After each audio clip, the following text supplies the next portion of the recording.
Aleluia. Glória a Deus. Aleluia. Pega a sua Bíblia, meu irmão. Aleluia. Tu és minha vida, Jesus. És meu amigo, e a sua bondade, doce Espírito, meu alimento. Fique de pé, declare isso. Sem ti não há valor. Sou como vaso de barro, pronto a ser quebrado, para ser o que queres de mim. A tua presença, a tua presença é tudo que eu preciso. Está muito alto o teclado aqui, irmão. A tua presença é o meu maior valor.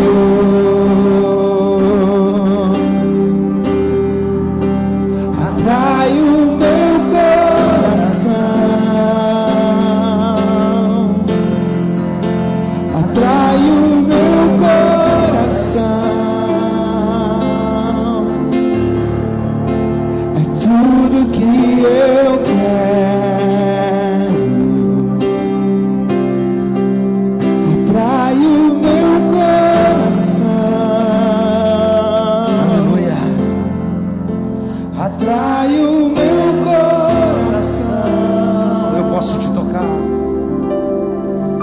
Eu posso te tocar. Abra sua Bíblia na 1 de Paulo aos Coríntios, capítulo 11. Você já chorou essa manhã? Aleluia. Já chorou essa manhã ou não? As irmãs que fizeram uma maquiagem bonita, há uma probabilidade dela borrar essa manhã ainda. Você que não trouxe o lenço, há uma probabilidade de você molhar a manga da camisa. Espírito Santo está aqui, querido. Choque a mandar a basúria. Choque a antorastorobocolobossu. Aleluia. 1 Coríntios capítulo 11, verso 23. A leitura célebre, conhecidíssima, que nós lemos todas as santas ceias. Diz assim a palavra do Senhor: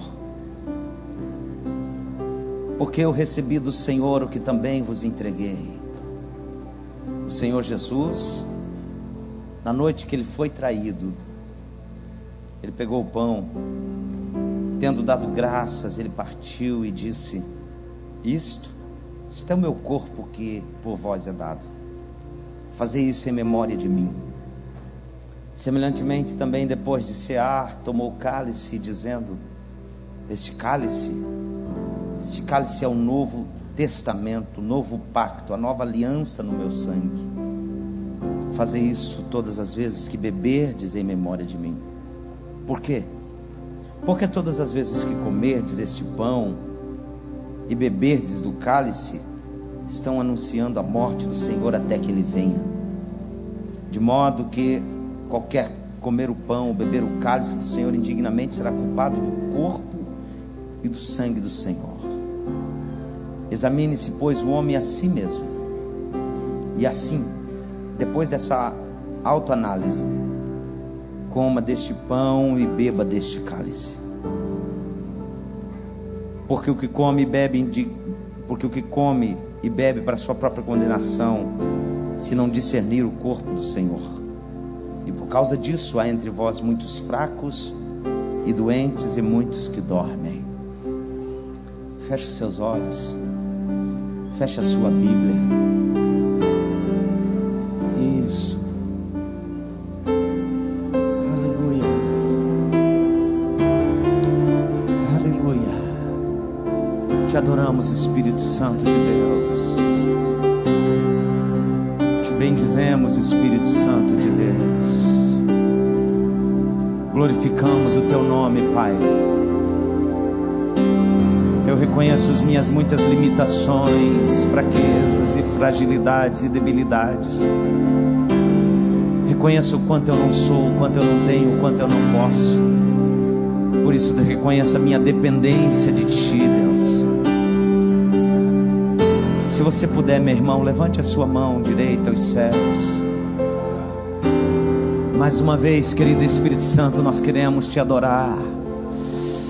Nesta manhã, Senhor Jesus, em que estamos em volta da mesa, este momento de comunhão, aleluia, que a Tua família está, Senhor, para cear nesta manhã. Pedimos, Espírito Santo, que o Senhor comece a arrancar toda a tristeza dos corações agora, toda preocupação, todo medo, toda ansiedade, toda angústia, que as mentes agora estejam cativas à Tua presença. Aleluia, aleluia, isso, me ajude a orar agora. Aleluia, aleluia, aleluia. Tu me fazes tão feliz, Jesus. Aleluia, aleluia, aleluia. Vem mais uma vez, ó Rei da Glória, a Tua presença é salutar. A Tua presença é bem-vinda, a Tua presença é aureolada, a Tua presença é pungente, a Tua presença é marcante. Na Tua presença não há quem possa resistir à unção da Tua glória. Oh,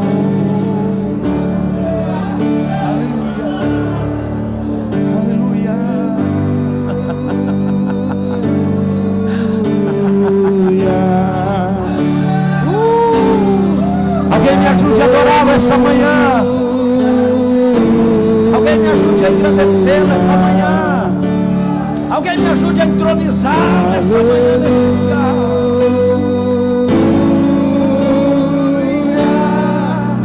Jesus, me fazes tão feliz.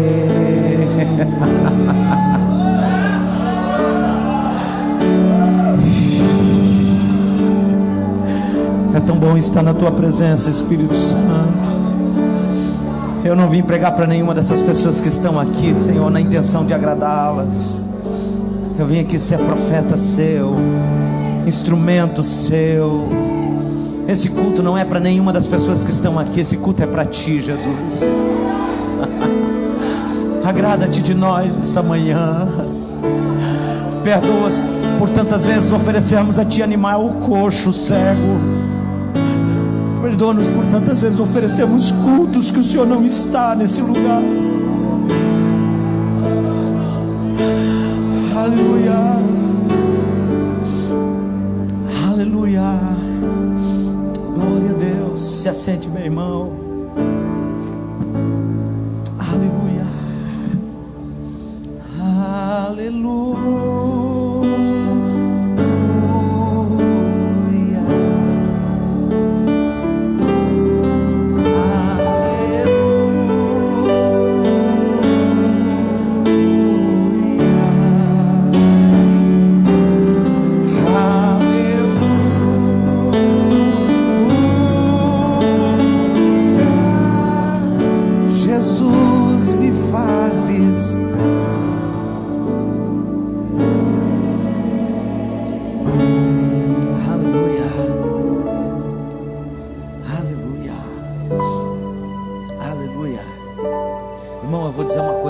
Eu não sirvo mais para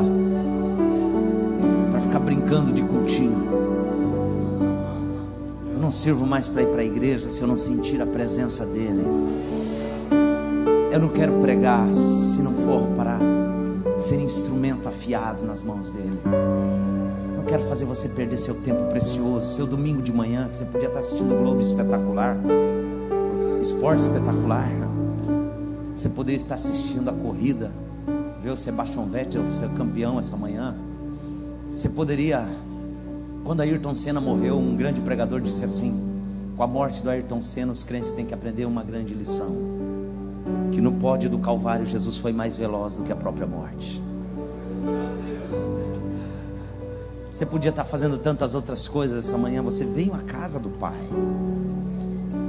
Não posso me permitir que eu tome o seu precioso tempo, se não for para ser instrumento de Deus na sua vida, voz profética na sua casa. Eu sei que Deus vai fazer coisas aqui essa manhã.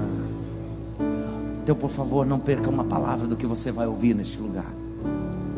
Quando nós olhamos para a carta que Paulo escreve aos irmãos de Corinto, nós percebemos que Paulo, nessa carta, ele quer tratar de alguns assuntos tão importantes, assuntos de vida cristã. Ele estava escrevendo para uma igreja, estava escrevendo para uma comunidade, para uns irmãos, por volta do ano 59 depois de Cristo.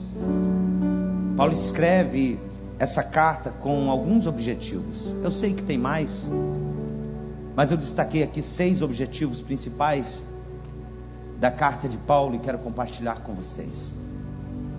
Paulo escreveu essa carta para tratar das condições espirituais, em primeiro lugar, da igreja de Corinto. Como está essa igreja? Em que nível espiritualmente essa igreja está? Qual é o nível espiritual dessa igreja? Como essa igreja está se comportando? Segundo, Paulo escreveu para combater as falsas doutrinas. E isso aqui é tão contemporâneo nosso, queridos. Isso aqui é tão forte para nós. Paulo escreve aos irmãos de Corinto porque estava havendo algumas distorções, algumas ideologias estavam tentando se colocar dentro da igreja, alguns pensamentos. Paulo escreve essa carta para combater, como um apologista da fé, defender aquilo que ele crê, defender a verdade. Terceiro, Paulo escreve essa carta para estabelecer padrões de vida cristã, tratar de assuntos como, por exemplo, sobre o casamento. Qual é o padrão do casamento bíblico? O que Deus espera dos casais, das famílias, dos maridos, das esposas? No afã de colocar a igreja nos trilhos, ele então escreve essa carta para ensinar sobre isso. Quarto, Paulo escreve essa carta para falar de liberdade cristã e de adoração cristã. Quinto, Paulo escreve essa carta para tratar acerca dos dons espirituais, os dons que são dados aos homens sem arrependimento. Paulo escreve para ensinar a igreja de Corinto sobre isso.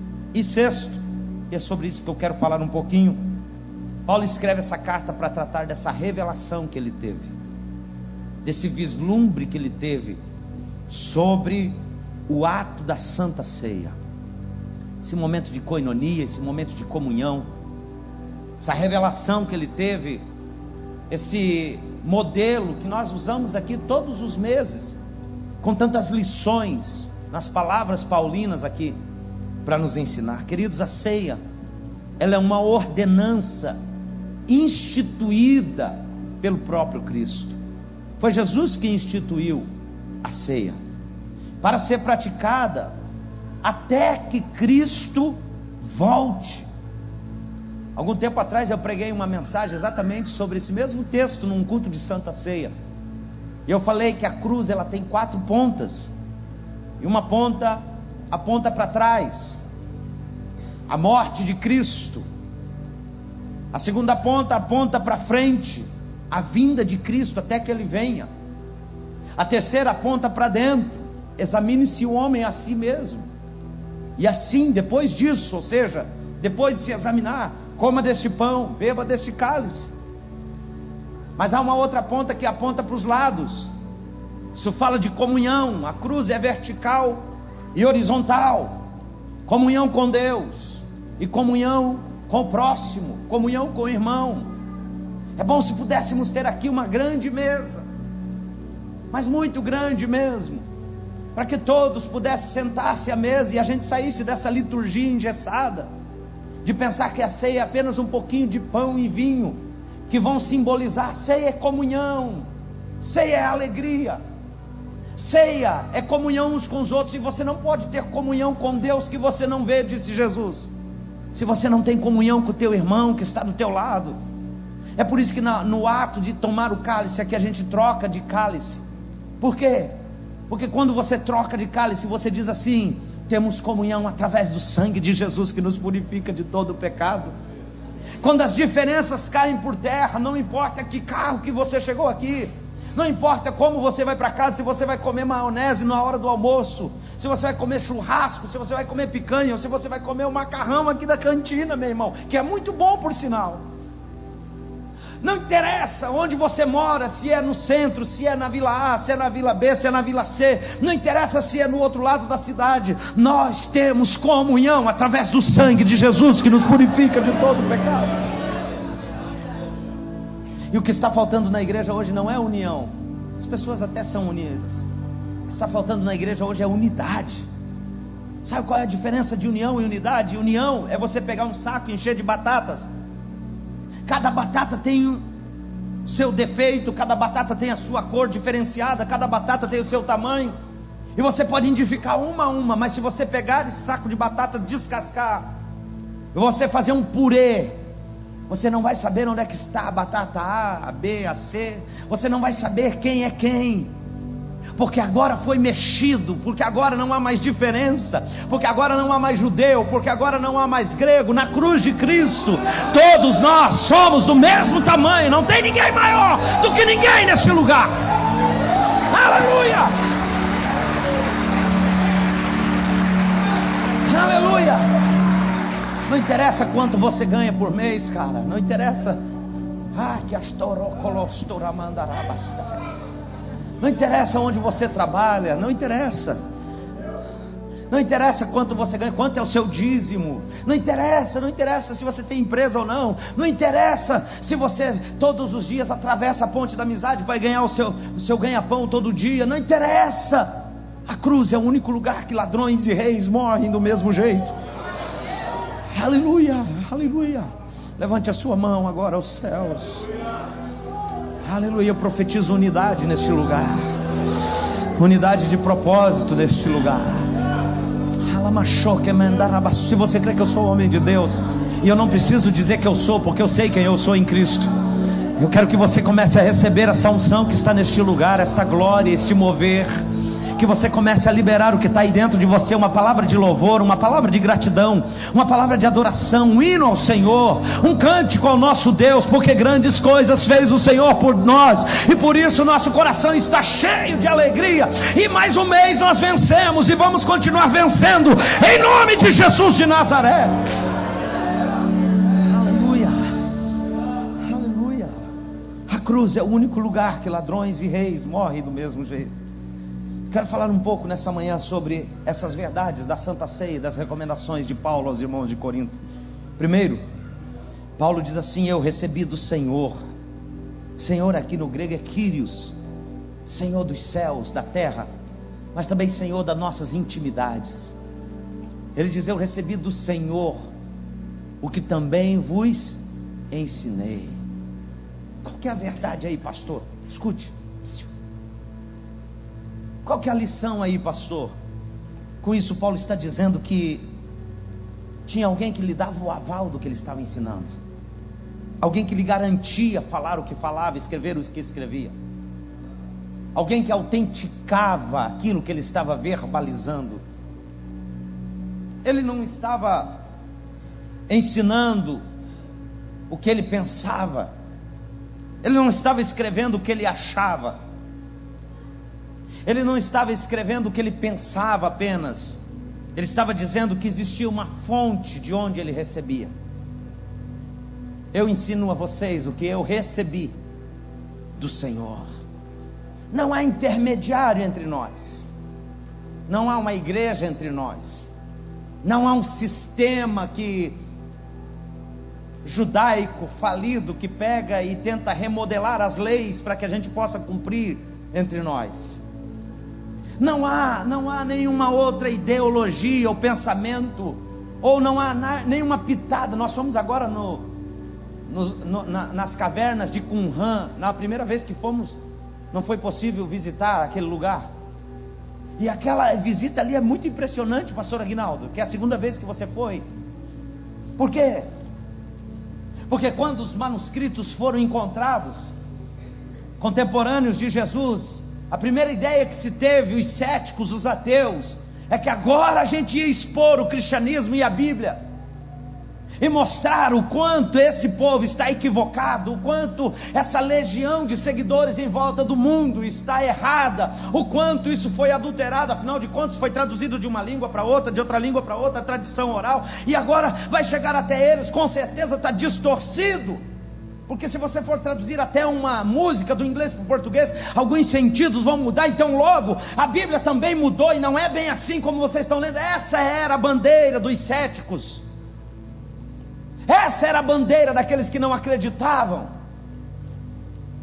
Mas quando começaram a pegar, um pastor encontrou em jarros enormes, vasos enormes, aqueles manuscritos escritos no couro do tempo de Jesus, e levou até um cara que vendia essas quinquilharias, e ele disse: isso aqui não é normal, isso aqui não é do nosso tempo. Ele percebeu, ele disse: tem mais, aonde você trouxe esse? Tem, vamos lá buscar.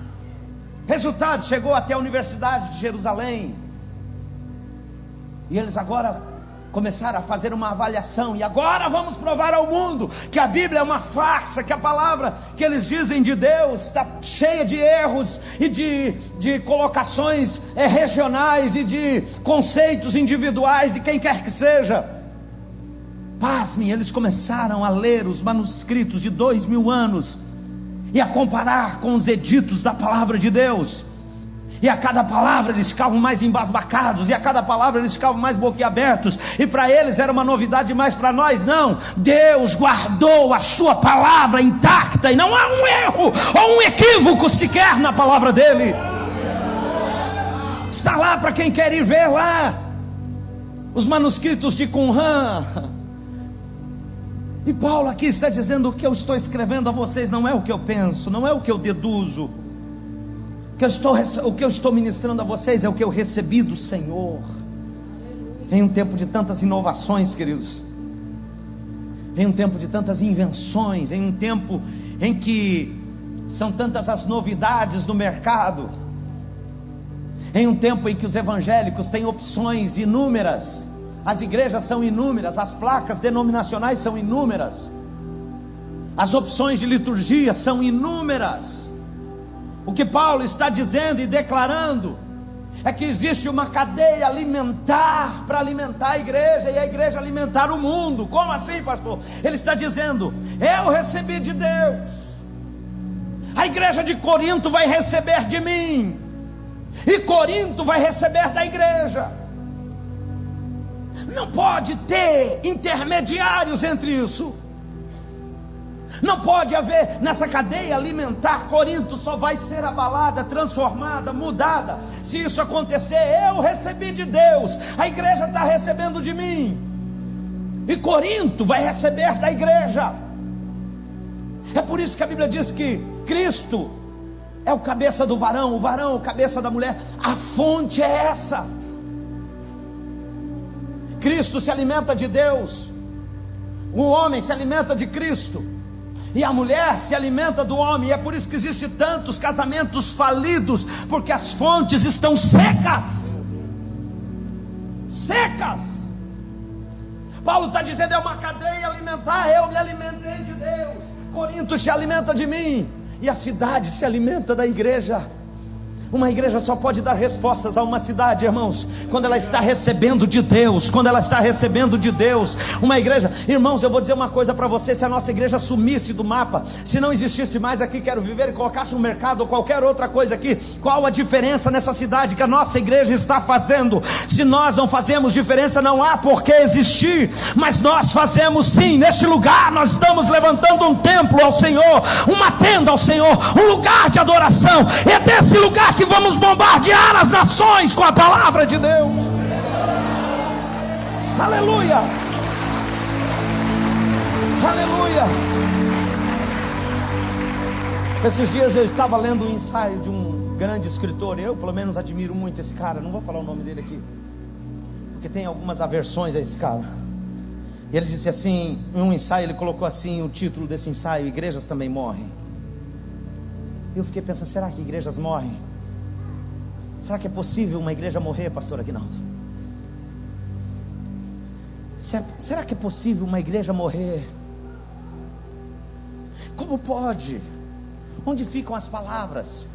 Edificarei a minha igreja, e as portas do inferno não prevalecem contra ela. Esse pronome possessivo, Deus está dizendo: a igreja é minha. Quando é que as igrejas morrem? Quando elas deixam de ser dele.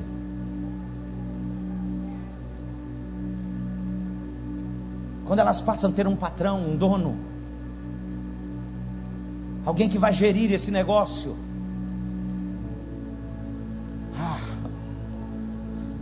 Eu sei que isso é forte que você está ouvindo. Ah, pastor, isso é heresia que você está pregando. Não, cara, olhe para a história da igreja. Você acha que a igreja católica sempre foi assim? A igreja que Jesus fundou no ano 300, quando Constantino declara a igreja oficial do Estado é o cristianismo. Todo tipo de indivíduo sem novo nascimento, sem conhecimento de Deus, entra na igreja. Por quê? Porque se eu pertencer à igreja, eu vou ter as benécias do Estado. Logo, todo mundo quer entrar na igreja. Eu preciso ser cristão, porque o imperador é cristão, porque o imperador declarou. Você acha que eles sempre foram assim? Não, é um declínio milenar. É um declínio milenar. Quando eu olho para isso que eu estou pregando essa noite, e eu preciso dizer para vocês, é por isso que nós temos que ficar com a palavra, irmãos. Eu não quero nenhuma invenção, nem no meu ministério, nem na igreja que Deus tem colocado sobre as nossas mãos, porque as invenções passam, a palavra permanece. A Bíblia não precisa ser defendida, ela precisa ser proclamada, ela se defende sozinha. Escute isso. Quando eu olho para isso, eu percebo que na vida de Saul e Davi, hoje de manhã eu estava estudando sobre isso, chamei minha esposa e disse: dá uma olhada nisso. Isso está muito claro, porque representa dois tipos de governo: um que está caindo e outro que está sendo levantado. Um governo que está em declínio e outro que está sendo edificado. Um governo que está destruindo e outro que está sendo edificado. Agora olhe para cá, entenda isso, as peculiaridades disso. Saul é fruto das vontades humanas. Nunca foi projeto de Deus que eles tivessem um rei aqui na terra. Mas eles foram falar com os anciões, foram falar com Samuel: e nós precisamos de um rei, porque os vizinhos nossos têm rei, porque a nação fulana tem rei. E Samuel fica meio acuado, não sabe como falar para Deus. E Deus diz: Samuel, não fica preocupado não, cara, não é você que eles estão rejeitando. Eles rejeitam a mim. Eu sou o rei deles, mas eles querem um rei aí na terra.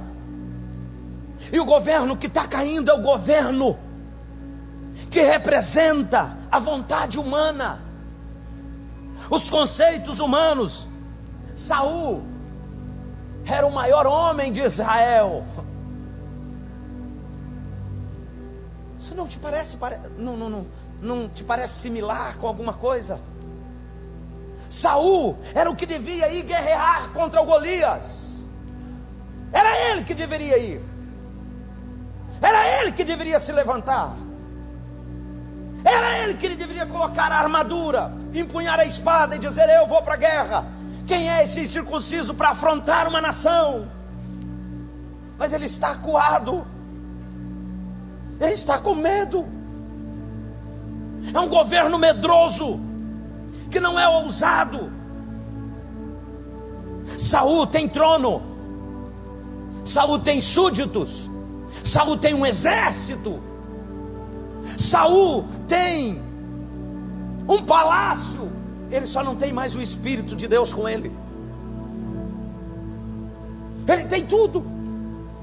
Isso fala de um governo que tem estrutura.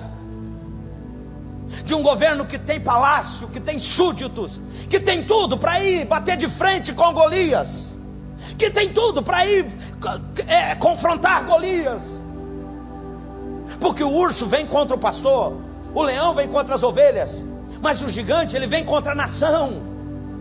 Era hora de Saul se levantar e dizer: eu represento esse governo, se alguém tem que morrer sou eu sou o maior homem entre vocês. Ele está acuado, ele está com medo, porque ele representa a vontade humana, ele não representa a vontade de Deus. Saul tem espada, mas não usa mais.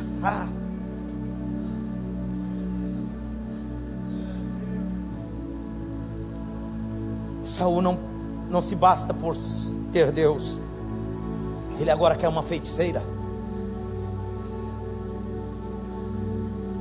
Ele não se basta por ter Deus como Senhor de Israel, ele precisa de adivinhações, ele precisa segurar o povo. Irmão, eu queria tanto que você crescesse nessa revelação comigo.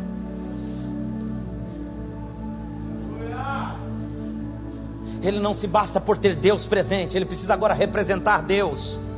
Então eu vou pegar uma feiticeira, então eu vou pegar um lenço ungido, então eu vou pegar um sal grosso, então nós vamos rasgar o leão, então eu vou ungir algumas coisas, algumas quinquilharias para você levar. E Deus está lá no trono dizendo: eu sou o rei de Israel, Saul.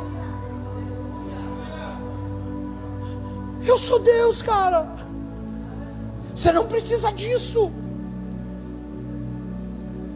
É um governo que está caindo para um governo ser levantado. Saul, quando vê que o Espírito Santo vai embora, a primeira coisa que ele quer fazer é matar Davi. Porque esse menino aí, quem é esse menino aí? Quem é esse garoto aí? Da onde ele vem, esse garoto aí? Fiquei sabendo que ele foi ungido, hein? Fiquei sabendo que ele sabe mexer com funda. E ele toca, ele também toca.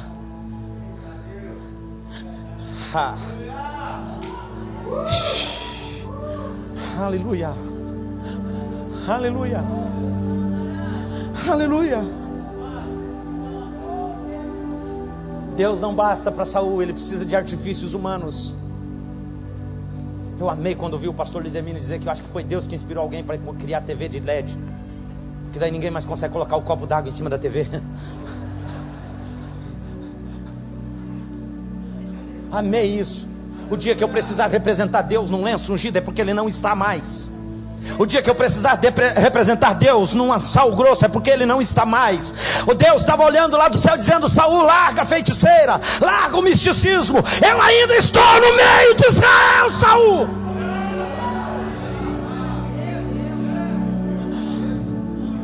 Aleluia. Davi fala do governo que Deus está levantando. Essa parte eu gosto. Ele não se incomoda em cuidar de poucas ovelhas.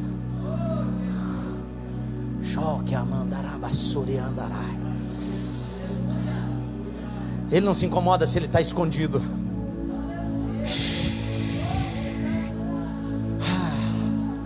Ele não se incomoda se ele está longe da casa de Jessé. Mas Jessé, os filhos bonitos, Eliabe, Abinadab, Samá, estão todos lá. Não, ele não se incomoda com isso. Ele sabe que ele está fazendo uma grande obra, por isso ele não pode descer. Ele está cuidando de ovelhas. Davi, irmão. Davi, ele tem currículo. Quando Saul diz assim: você não pode guerrear contra eles, Davi diz: eu quero contar uma historinha para o senhor. Qual é a historinha? Deixa eu te mostrar meu currículo. Você está pensando que eu apareci hoje, é?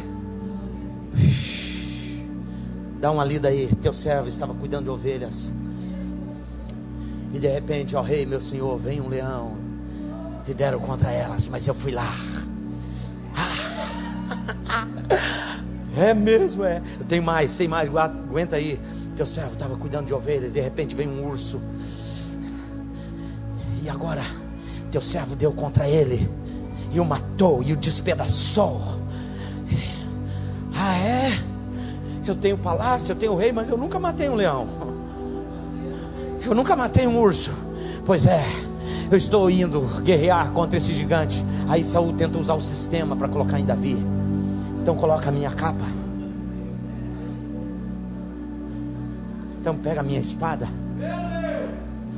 Guerreia pela minha espada, grita pela minha espada. Porque se você derrubar esse gigante com a minha espada, é o poder da minha espada, não é o poder de Deus que está em você. Pega a minha espada e vai guerrear. Ele coloca a roupa. Eu acho que Davi se sentiu, se não me perdoe, não é uma heresia, é um pensamento meu, a analogia dedutiva que eu tenho.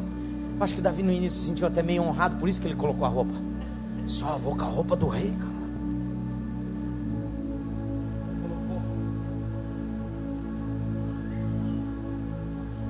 A roupa do rei.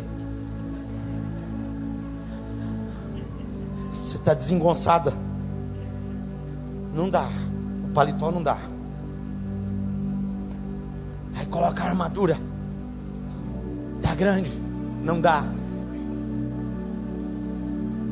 Aí pega a espada. Eu não aguento. Essa geração que Deus está levantando, ela não vai precisar usar nada de Saul.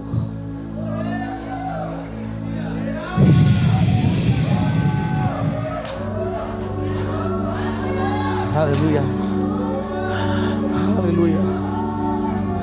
Aleluia, aleluia, aleluia. Quando perguntarem para nós qual é a espada que vocês estão usando, qual é o escudo que vocês estão usando, qual é o grito, por quem que vocês estão gritando, nós só temos um objetivo: guerrear por aquele que é o Senhor da guerra. Aleluia. Aleluia. Davi tem defeitos. Essa geração que está sendo levantada tem muitos defeitos. Davi tem defeitos. Tem muitos defeitos. Mas Davi não tem dificuldade em reconhecer os seus defeitos. Escute aqui.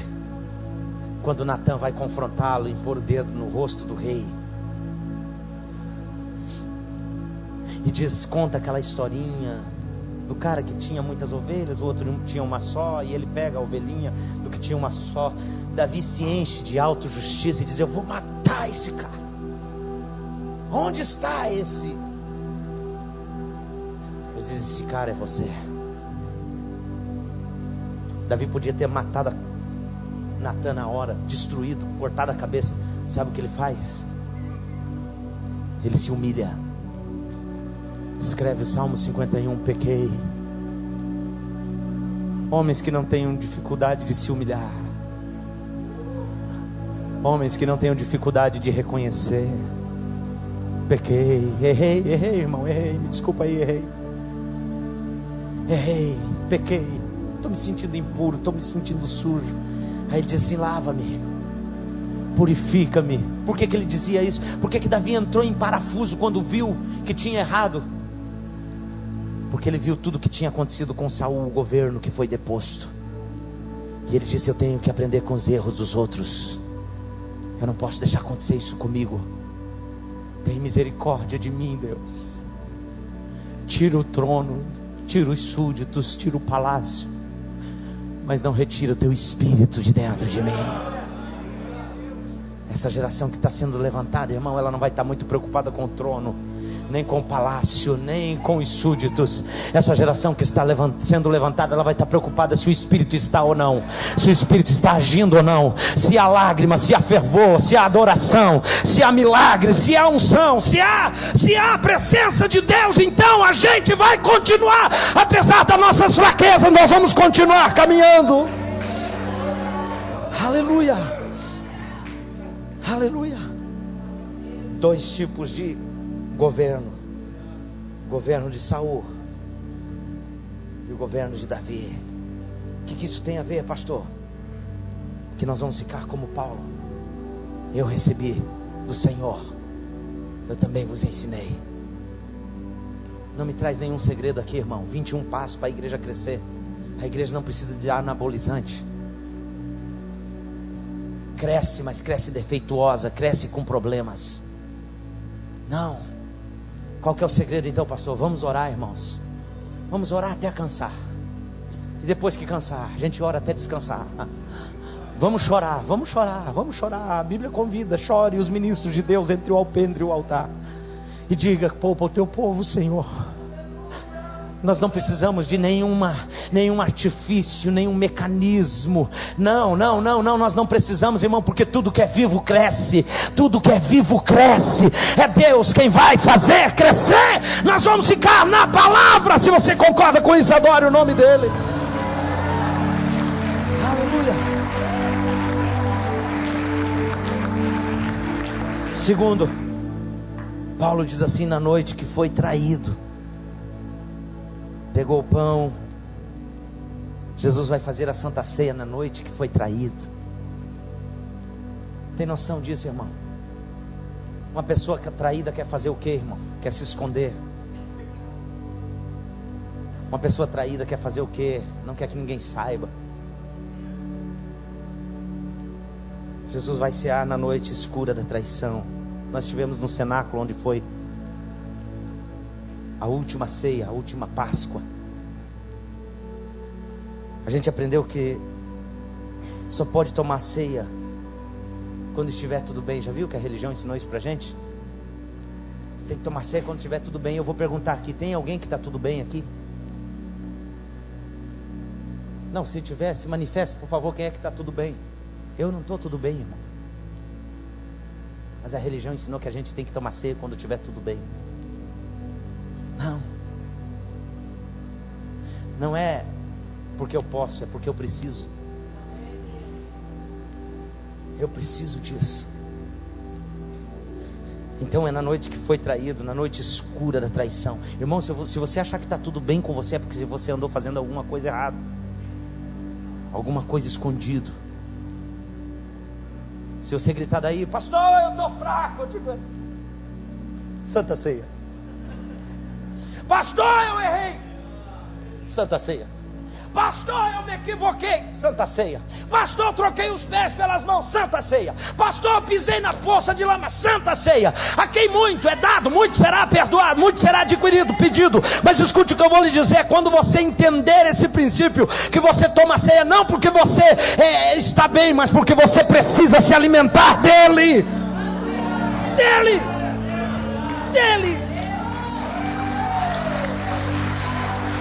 Irmão, aleluia.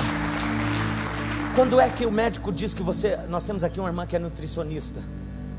Quando é que você precisa se alimentar melhor? Quando você está anêmico, quando você está desnutrido. A gente vai ter que mudar seu cardápio, sua alimentação, porque você está com problemas. Quando é que você tem que se alimentar de Deus? Quando você não está bem, Vlad. Quando tem problemas. É na noite que foi traído que a gente vai tomar o cálice. Às vezes vai descer meio rasgando assim. Você acha que Jesus não lembrou de Judas? Você acha que Jesus não sabia de Judas? Você acha que ele não estava... Mas na noite que foi traído, tomou o pão. Terceiro, eu termino com isso. E deu graças. Pegou o pão e disse: eu te dou graças, Senhor. A Bíblia diz que Jesus está agradecendo, querido. Sabe qual é o nosso problema? Nós queremos agradecer quando está tudo certo. A gente quer louvar, celebrar, levantar a mão assim, só quando está tudo certo. Jesus estava sendo traído, sabia o que ia acontecer, levanta o pão e diz assim: obrigado, Deus. Aleluia, obrigado, Deus. Sabe qual é o nosso problema? Nós nos parecemos pouco com Cristo, irmãos. Mahatma Gandhi, ele disse: eu gosto de Cristo, mas não gosto dos cristãos, eles são muito diferentes do seu Cristo. Jesus disse: se alguém quiser vir após mim, primeiro negue-se a si mesmo, segundo tome a sua cruz. Irmão, cruz tem dores. Cruz não é presente de Natal. Deixa eu te contar uma que Deus me deu essa semana. Quando eu estava estudando sobre isso, Deus me levou na cena da cruz, quando Jesus está lá crucificado, sentindo dores parturientes. Ele grita na cruz: água, tenho sede, água, água. Alguém pega uma lança embebeda em vinagre e vem e coloca na boca dele. Ele percebe que é vinagre. Ele não bebe, porque vinagre tem anestésico. Se ele bebesse o vinagre, cruz não seria cruz, seria instrumento de cirurgia. Diz: não, eu preciso das dores.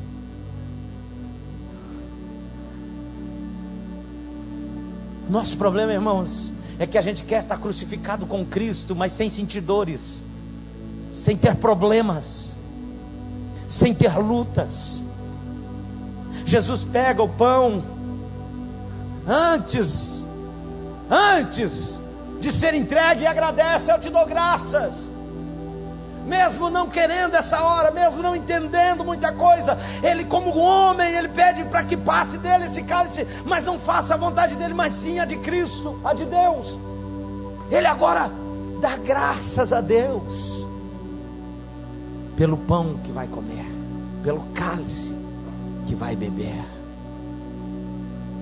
Deixa eu dizer uma coisa para você: cruz tem dores, tem problemas, tem lutas. Esse evangelho do tapete vermelho que inventaram por aí, vem para cá que os teus problemas acabaram. Esse é um evangelho tabajara, irmão. O evangelho tem problemas, tem lutas. Qual que é a diferença então, pastor?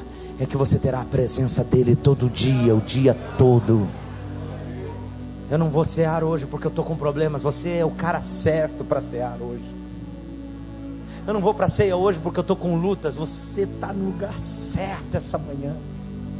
Eu estou com dificuldade, eu pequei, eu errei. Portanto, agora nenhuma condenação há para os que estão em Cristo Jesus, que não andam segundo a carne, mas andam segundo o Espírito de Deus. A cruz só é cruz porque ela tem dores. E Jesus te convida: quem vai me ajudar a carregar a minha cruz? Fique de pé comigo agora. Não ande agora, não converse. Nós estamos encaminhando para esse momento tão ímpar da Santa Ceia.